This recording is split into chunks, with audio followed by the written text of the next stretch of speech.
जय हिंद साथियों, आपके अपने ऑनलाइन प्लेटफॉर्म लाइव गुरुकुल में सभी का हार्दिक स्वागत एवं अभिनंदन है। साथियों, आज की हिंदी व्याकरण की इस क्लास में हम पढ़ने वाले हैं वीर रस। ठीक है, तो सभी साथी क्लास के अंत तक जरूर बने रहिएगा। चलिए क्लास स्टार्ट करते हैं। साथियों, हमें क्या पढ़ना है? आज हमें पढ़ना है वीर रस। क्या पढ़ना है? वीर रस। तो आइए बात करते हैं वीर रस की। अगर हम वीर रस की बात करें साथियों, तो जो वीर रस है, इसमें जो नाम है इसका वीर, इसी से पता चलता है कि इसमें हम जो है बात करने वाले हैं वीरता की। किसकी?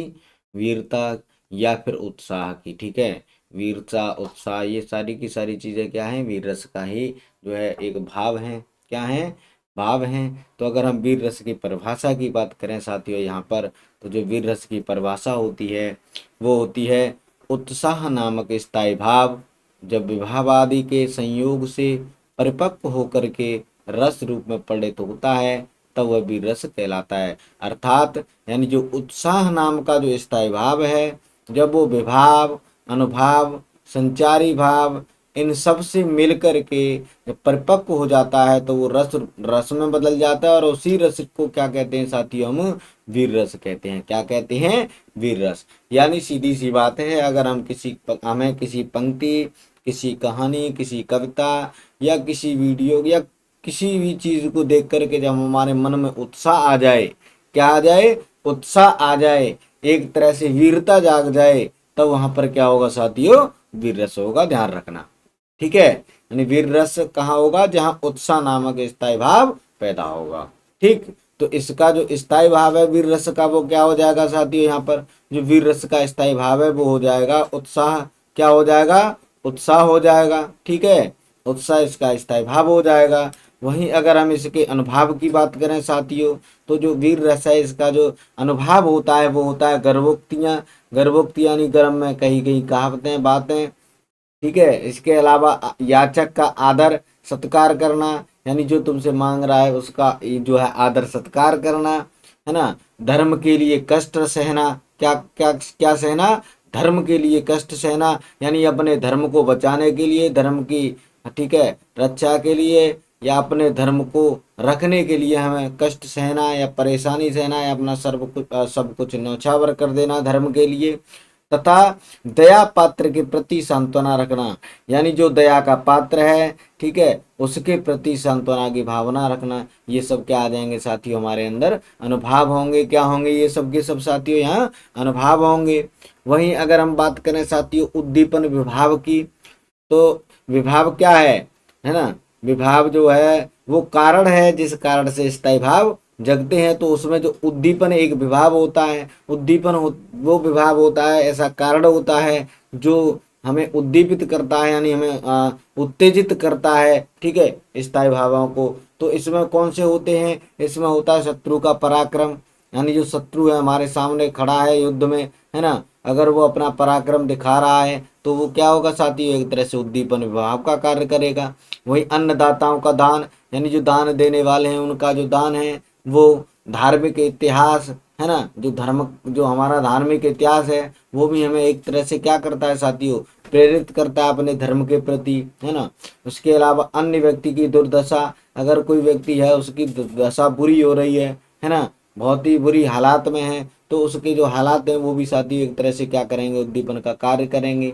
ठीक है, यानी हम किसी की सहायता कब करेंगे? जब हमें लगेगा कि बहुत बुरी दशा में है, तो जो उसकी दशा है वही क्या है? उद्दीपित कर रही है हमें, है ना, प्रेरित कर रही है हमें कि हम उसकी सहायता करें। तो यहाँ पर ये सब क्या हो जाएंगे साथियों? उद्दीपन विभाव हो जाएंगे।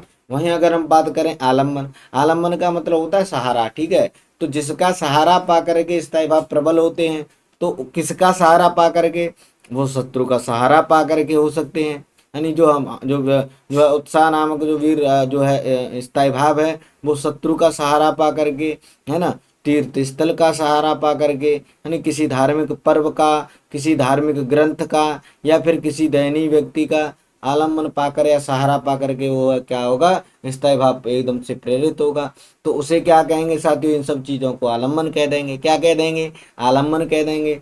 इसके अलावा आता है तुम्हारा संचारी भाव। क्या आता है साथियों? संचारी भाव। तो जो संचारी भाव होता है साथियों, ये क्या है, ये मन में संचरण करने वाले अल्प समय के लिए आने वाले भाव हैं। ठीक है, ये जो है स्थाई नामक जो स्थाई भाव होता है हमारा, उसमें मिल जाते हैं, हम मिल करके अपना काम करते हैं। तो यहाँ पर क्या होगा साथियों, संचारी भाव में, संचारी भाव में तुम्हारे जो है धृति, स्मृति, गर्भ, हर्ष, मति, ये सब के सब क्या हो जाएंगे साथियों, संचारी भाव हो जाएंगे। इसके अलावा इन संचारी भावों को हम एक नाम से और जानते हैं साथियों, हम जो संचारी भाव हैं इन्हें हम व्यभिचारी भाव के नाम से भी जानते हैं। किस नाम से, व्यभिचारी भाव, यानी जो संचारी भाव हैं ये व्यभिचारी भाव के नाम से भी जाने जाते हैं। ठीक है, तो यहाँ हमने साथियों बात कर ली है वीर रस के जो है परिभाषा की, स्थायी भाव की, ठीक है, अनुभाव की, उद्दीपन की, आलम्बन की, संचारी भाव की, इन सब की बातें कर ली हैं। अगर हमें वीर रस के भेदों की बात करें साथियों, तो वीर रस के 4 भेद होते हैं। कौन कौन से भेद होते हैं, एक होता है युद्धवीर, एक होता है दानवीर, एक होता है साथियों ठीक है धर्मवीर, ठीक है, एक होता है दयावीर। तो ये वीर रस के भेद हैं, तो इनको हम एक एक करके पढ़ लेंगे साथियों। यहाँ मैं तुम्हें एक चीज और बता दूं, जो कभी कभी परीक्षा में इन रसों से संबंधित कभी कभी देवता पूछ लिया जाता है, या फिर इनका वर्ड पूछ लिया जाता है। तो अगर हम वीर रस के जो है वर्ड की बात करें, तो इस वीर रस का जो वर्ड होता है साथियों, वो होता है साथियों सुवर्णवत। कैसा होता है, सुवर्णवत, यानी सोने जैसा, है ना। तो सुवर्णवत इसका क्या है, वर्ड हो जाता है। अगर हम इसके देवता की बात करें साथियों, तो ये जो रस है इसका जो देवता होता है साथियों, तो वो देवता होता है साथियों महेंद्र। कौन होते हैं इसके देवता, महेंद्र होते हैं। कौन होते हैं साथियों, महेंद्र। तो ये चीज आप नोट कर लेंगे, यानी इनके जो देवता महेंद्र हैं, और वे रस के जो वर्ण है वो सुवर्णित है, सुवर्णवत है। कैसा है, सुवर्णवत है। वहीं अगर हम साथियों, अगर हम इसके जो है उदाहरणों की बात करें साथियों, तो इसका जो पहला जो उदाहरण देखते हैं वो देखते हैं हम युद्धवीर का। किसका, युद्धवीर कैसा, युद्धवीर जो वीर रस है वो कैसा है, इसमें साथियों उस वीर पुरुष की वीरता का या उत्साह का वर्णन किया जाता है जो युद्ध में लड़ते हैं। किन किन का वर्णन किया जाएगा साथियों, जो युद्ध में लड़ेंगे, यानी जो युद्ध में लड़ेंगे उनको युद्धवीर कहेंगे। यानी ऐसे वीर पुरुष जो युद्ध में लड़ते हैं उन्हें वीर पुरुष कहते हैं, और उनकी वीरता को क्या कहते हैं साथियों, उनकी जो उनको सुन करके या उनको देख करके जो हमारे अंदर भाव आता है उसे हम युद्धवीर वीर रस कहते हैं। ठीक है, तो इसका उदाहरण आता है जैसे जो है महाराणा प्रताप के बारे में ये कविताएं कही गई हैं कि मानव समाज में अरुण पड़ा, मानव समाज में अरुण पड़ा, जल जंतु बीच हो वरुण पड़ा, जल जंतु बीच हो वरुण पड़ा। इस तरह नदक भभकता राणा था, यहाँ राणा की बात करी गई है, यानी महाराणा प्रताप की बात करी गई है। इस तरह भभकता राणा था, मानो सर्पों में गरुड़ पड़ा। यानी युद्ध के समय लड़ते हुए, युद्ध के समय लड़ते हुए, यानी महाराणा प्रताप की इस इन पंक्तियों में जो है वीरता का वर्णन किया गया है। तो इससे हमारे अंदर एक तरह से उत्साह और वीरता का भाव पैदा होता है। ठीक है, इसको सुनने पर। तो इसमें साथियों क्या हो जाएगा, यहाँ पर जो है युद्ध वीर वीर रस हो जाएगा। वैसे युद्ध वीर और ये जो दानवीर ऐसे नहीं पूछे गए आज तक कभी किसी परीक्षा में। ठीक है, लेकिन जो है ये वीर रस के ही उदाहरण है। अगर कभी ऐसे पूछ लिया जाता है तो आप बता सकते हैं कि जहाँ युद्ध में लड़ते हुए वीरता की बात की जाए तो वहां पर युद्ध वीर होता है। क्या होता है साथियों, युद्ध वीर होता है। ठीक है, तो इसमें युद्ध में लड़ते हुए महाराणा प्रताप की बातें कही गई हैं। ठीक है, उससे हमारे अंदर क्या है, उत्साह जोश आ रहा है, वीरता है ना आ रही है लड़ने की। तो ये क्या है साथियों, यहाँ पर वीर रस है। क्या है, वीर रस है। कौन सा, युद्धवीर। इसके अलावा अगर हम बात करें साथियों दानवीर की, तो दानवीर क्या है, दानवीर वीर रस ऐसा रस है जिसमें हमें जो दान देने वाला है उसके वीरता या उसके उत्साह के बारे में बताया जाता है कि वो दान देते समय अपना सर्वोच्च न्यौछावर कर सकता है, अपना सब कुछ दे सकता है। वो अपने लिए कुछ भी नहीं रखने का जो है अपने लिए कुछ भी नहीं रखता है। ठीक है, वो सब कुछ अपना न्यौछावर करने के लिए तैयार हो जाता है, सब कुछ देने के लिए तैयार हो जाता है। ऐसा होता है दानवीर। ठीक है, तो इसमें हम बात करते हैं भगवान श्री कृष्ण की। ठीक है, तो ये जो पंक्तियां हैं भगवान श्री कृष्ण के लिए कही गई हैं। हाथ गयो प्रभु को कमला कहे, नात कहाँ तुमने चितधारी, तंदुल खाए मुट्ठी दुई दीन, कियो तुमने दुई लोक बिहारी। खाए मुठी तीसरी अब नात, कहाँ निज बास की आस बिसारी। रंकई आप समान कियो तुम, चाहत आप ही होत भिखारी। तो साथियों इस प्रकार इन पंक्तियों में जो है श्री कृष्ण की दानता की बात की गई है। श्री कृष्ण की किसकी बात की गई है? दानता की। यानी जब वो दान कर देते हैं, यानी अपना सब कुछ देने के लिए तैयार हो जाते हैं। यानी जब सुदामा जी भगवान श्री कृष्ण के द्वार पर आते हैं, ठीक है, तो वो वहाँ उनका खूब आदर सत्कार करते हैं। और जब बात आती है उनको दान देने की, तो वो दान ऐसे नहीं देते, डायरेक्ट नहीं देते हैं। यानी वो जो है सुदामा जी उनके लिए खाने के लिए चावल लेके आते हैं, तो वो उन चावलों में से चावल लेकर के खाने लगते हैं। ठीक है, तो जब उन्होंने एक मुट्ठी उनमें से खा ली और दूसरी मुट्ठी भी खा ली, जब तीसरी मुट्ठी चावल खाते हैं, तो जो है जो उनकी पत्नी है वो उन्हें रोक लेती हैं कि हे प्रभु रुक जाइए, है ना, ये तुमने अपने मन में क्या धारणा रख ली है? तुमने दो मुट्ठी जो है चावल खा लिए हैं, इससे तुमने अपने दो लोग जो है बिहारी कर दिए। बिहारी का मतलब है उनको तुमने जो है सुदामा को दे दिया है। ठीक है, किसको दे दिया है? सुदामा को दे दिया है। अगर तुम तीसरी मुट्ठी भी खा लोगे तो अब तुम कहाँ बचोगे, क्योंकि तीसरी मुट्ठी खाने से तुम्हारा तीसरा लोक भी चला जाएगा। ठीक है, यानी आपने क्या है, आप एक जो है रंक यानी एक भिखारी के समान तुम जो है हो गए हो। तो अगर तुम तीसरी भी दे दोगे तो तुम्हारे रहने के भी लाले पड़ जाएंगे। यानी यहाँ पर भगवान श्री कृष्ण जो हैं अपने मित्र को सब कुछ देने के लिए तैयार हो गए, ऐसी दानता है उनकी। तो यहाँ पर जो है दान जो है क्या है साथियों? दानवीर वीर रस है। यानी यहाँ श्री कृष्ण के जो है दानता की बात की गई है, दानता पूर्वक उत्साह की बात की गई। तो यहाँ पर क्या है साथियों? दानवीर वीर रस होगा। ठीक है, तो ये सारी चीजें आप समझ गए होंगे। अगर हम साथियों आगे बढ़ें तो आगे हम बात करते हैं साथियों धर्मवीर की। यानी ऐसे व्यक्ति की यहाँ पर चर्चा की जाएगी, ऐसी वीरता की चर्चा की जाएगी जहाँ पर जो व्यक्ति जो है ना, अपने धर्म के प्रति अपना सब कुछ छोड़ सकता है, अपना सब कुछ न्यौछावर कर सकता है। तो साथियों यहाँ पर जो बातें की गई हैं वो कही हैं भगवान श्री राम के प्रति इन पंक्तियों में। इनमें कहा गया है कि तीय शिरोमणि सियत जी, जही पावक कई कलुसाए दही है। धर्म धुरंधर बंधु तजो, पुरोगन की विधि बोल कही है। कीस निशाचर की करनी न सुनी, न बिलो की न चित्त रही है। राम सदा शरणागत की, अन खोई अन ऐसी सुभाए सही है।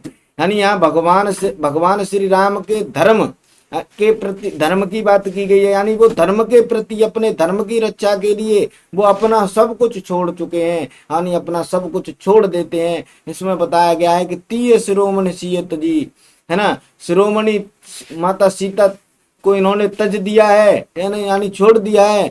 जिन्होंने पावक की कलुषाई रही, यानी जिन्होंने अग्नि में जल करके, अग्नि में जा करके अपनी जो है अपनी पवित्रता का जो है साक्ष्य दिया था कि मैं पवित्र हूँ, है ना। तो यहाँ पर भी इन्होंने फिर भी उन्हें त्याग दिया है, केवल किसके लिए? केवल धर्म के लिए, केवल धर्म के लिए। यानी जिन्होंने अग्नि से अपने आप को पवित्र कर लिया हो, उन्हें भी इन्होंने क्या कर दिया?